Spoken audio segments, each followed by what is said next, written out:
ಎಸಿದು ಕಾಂಗ್ರೆಸ್ನ ಆರೋಪ. ಕಾಂಗ್ರೆಸ್ ಒಂದು ಡೈರಿಯನ್ನು ರಿಲೀಸ್ ಮಾಡಿತ್ತು. ಅದರಲ್ಲಿ ಮತ್ತೊಂದು ಸ್ಫೋಟಕ ವಿಚಾರ ಏನು ಅಂತಂದ್ರೆ, ನಾನು ಸಿಎಂ ಆಗಲು ಕಾರಣ ಗಾಲಿ ಜನಾರ್ದನ್ ರೆಡ್ಡಿ ಅನ್ನುವಂತಹ ವಿಚಾರವನ್ನ ಉಲ್ಲೇಖ ಮಾಡಲಾಗಿದೆ ಡೈರಿಯಲ್ಲಿ. ಅದನ್ನ ನಾವು ಗ್ರಾಫಿಕ್ಸ್ ಮೂಲಕ ಈ ರೀತಿ ನೋಡೋದಾದ್ರೆ, ಡೈರಿಯಲ್ಲಿ ಇದ್ದಂತಹ ರೀತಿ ಈ ರೀತಿ. ಎಸ್, ಇನ್ನು ಬಿಎಸ್ವೈ ವಿರುದ್ಧ ಡೈರಿ ಬಿಡುಗಡೆ ವಿಚಾರಕ್ಕೆ ಸಂಬಂಧಪಟ್ಟಂತೆ ದೆಹಲಿಯಲ್ಲಿ ಮಾಜಿ ಸಿಎಂ ಸಿದ್ದರಾಮಯ್ಯ ಪ್ರತಿಕ್ರಿಯೆ ಕೊಟ್ಟಿದ್ದಾರೆ. ಅವರು ಏನ್ ಹೇಳಿದ್ದಾರೆ ನೋಡೋಣ ಬನ್ನಿ. 1800 ಕೋಟಿ ಇಲ್ಲಿ ಬಿಜೆಪಿಯವರು ಕೊಟ್ಟಿದ್ದಾರೆ ಅವರು ಮುಖ್ಯಮಂತ್ರಿ ಆಗಿರುವಾಗ. ಮತ್ತೆ ಅವರ ಹಸ್ತಾಕ್ಷರ ಇದೆಯಂತೆ, ಅವರೇ ಬರೆದಿರೋದು ಇದೆಯಂತೆ. ನಾನು ಟಿವಿನಲ್ಲಿ ಬಂದಿರೋದು ನೋಡ್ತೇನೆ, ಬಿಕಾಸ್ ಐ ಡಾಕ್ಯುಮೆಂಟ್ ನೋಡಿಲ್ಲ ನಾನು.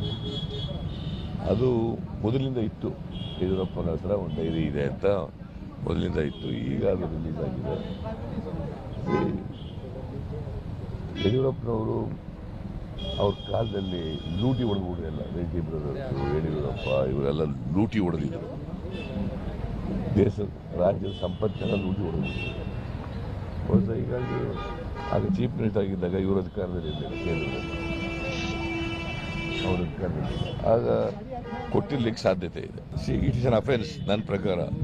Suppressing the evidence, concealing the evidence, it's an offence under the Indian penal code. 1800 ಕೋಟಿ.